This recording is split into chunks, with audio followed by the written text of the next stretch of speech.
कक्षा 7वीं के चौथे पाठ सजीवी पोषण में हमने देखा स्वयंपोषी पोषण वाली वनस्पतियाँ देखी, हरी वनस्पतियाँ।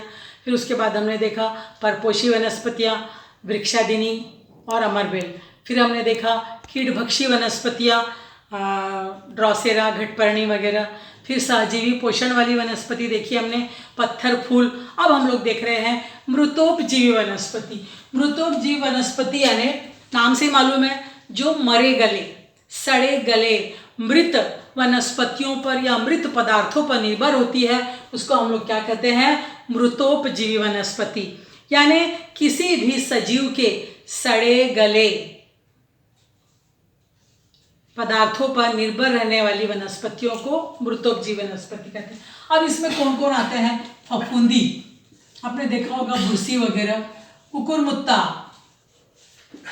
छतरी जैसा जो निकला रहता है, कवक, खमीर,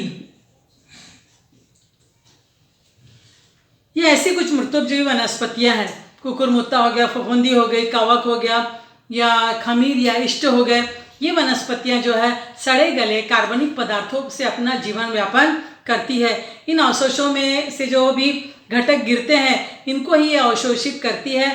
जैसे समझो कि कोई कीड़ा मर गया है, कोई प्राणी मर गया है, तो उसमें जो भी कार्बनिक पदार्थ रहते हैं उन कार्बनिक पदार्थों को ये अवशोषित करती है, उसका विघटन करती है और अवशोषित करके अपने पोषक पदार्थों को ग्रहण करती है। आपने देखा होगा इस प्रकार कुकुरमुत्ता जो है, ये भी कुकुरमुत्ता जो है मृत सड़े गले कार्बनिक पदार्थों पर या किसी तने पर, देखो अभी बरसात के समय कोई कोनी खराब हो जाती है, तना, उन तनों में जो कार्बनिक पदार्थ होता है वहाँ से ये सड़े गले कार्बनिक पदार्थों से भोजन अवशोषित करती है, तो उनको हम लोग मृतोपजीवी वनस्पति कहते हैं। यानी जो भी सड़े गले कार्बनिक पदार्थों से अपना भोजन ग्रहण करती है उसको हम लोग मृतोपजीवी वनस्पति कहते हैं। अब देखो कुछ फफूंदी जो है अन्न दूषित होता है, जैसे हमारे पावरोटी वगैरह पे बुरसी लग जाती है तो उसके कारण हमारा अन्न दूषित हो गया। लेकिन कुछ प्रकार की जो फफूंदियाँ होती है वो बीमारियां तो फैलाती है, और कुछ प्रकार के जो कवक का या फफूंदी का उपयोग जो है हम लोग औषधि निर्माण के लिए भी करते हैं। कुछ कुकुरमुत्ते जो है हमारे लिए उपयोगी भी होते हैं। देखो आप लोग ने देखा होगा मशरूम, ये कुकुरमुत्ते का इंग्लिश नाम मशरूम है। कुछ मशरूम, अभी होटल में देखें तो मशरूम की सब्जी सबसे महंगी बिकती है, और उस मशरूम में विभिन्न प्रकार के हम लोग को पोषक घटक पदार्थ प्राप्त होते हैं, तो वो कुकुरमुत्ता का ही एक प्रकार है, लेकिन वो हमारे लिए उपयोगी कुकुरमुत्ता है। तो वाले मशरूम में भी जो है विभिन्न प्रकार के ऐसे घटक होते हैं। कुछ ऐसे भी कवक होते हैं जिसमें पेनिसिलियम वगैरह औषधि गुणधर्म पाया जाता है। इष्ट नामक किण्व के द्वारा जो खमीर होता है, खमीर हमने देखा, ये खमीर वाले या किण्व के द्वारा जो है हम लोग डबल रोटी को फुलाने के लिए उपयोग में लाते हैं। उसी प्रकार इडली वगैरह में हम लोग खट्टापन उत्पन्न करने के लिए भी इनका उपयोग करते हैं। कुकुरमुत्ते वगैरह में भी विभिन्न प्रकार के जो मशरूम के रूप में पाए जाते हैं उसमें विभिन्न प्रकार के खनिज लवण पाए जाते हैं, लोहा पाया जाता है। तो ऐसे कुछ मृतोपजीवी वनस्पतियाँ हमारे लिए उपयोगी भी होती है। अब हम लोग देख रहे हैं कुछ वनस्पतियों में पोषक तत्वों के कार्य और उसके आधार पर उसका अभाव का परिणाम देख रहे हैं। तो हमारे लिए कुछ पोषक तत्व जैसे कि नाइट्रोजन, फास्फोरस, पोटेशियम, ये हमारे लिए उपयोगी होते हैं। तो ये नाइट्रोजन, फास्फोरस, मैग्नीशियम, लोह, मैग्नीज, जिंक वगैरह हमारे लिए किस प्रकार उपयोगी है दाखवायचं से मला।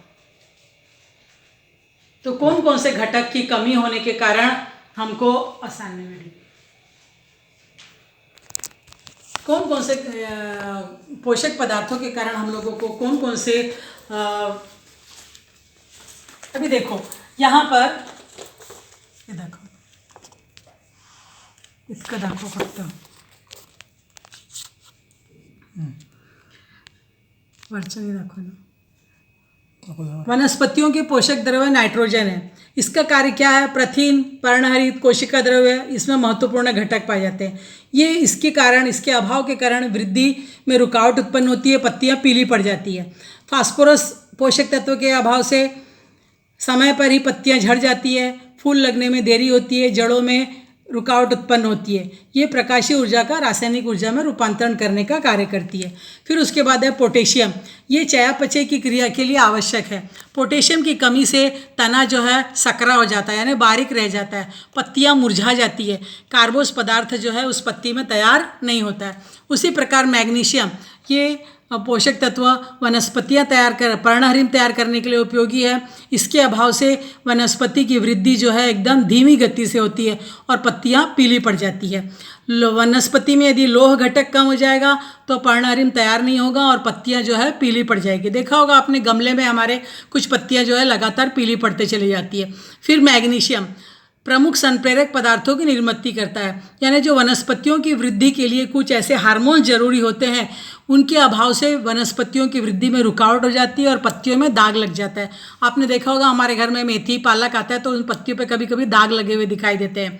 जिंक इस पोषक तत्व का क्या कार्य है? संप्रेरक तथा घटकों की निर्मित के लिए, यानी हार्मोन्स की निर्मित के लिए जिंक बहुत ही आवश्यक है।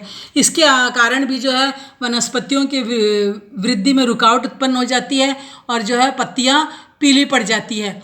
तो इस प्रकार जो है ये हमारे वनस्पतियों के कुछ पोषक द्रव्य हैं और इनके कार्य हैं और उन अभाव के कारण कौन से परिणाम उत्पन्न होते हैं वो हम लोग ने जानकारी प्राप्त की।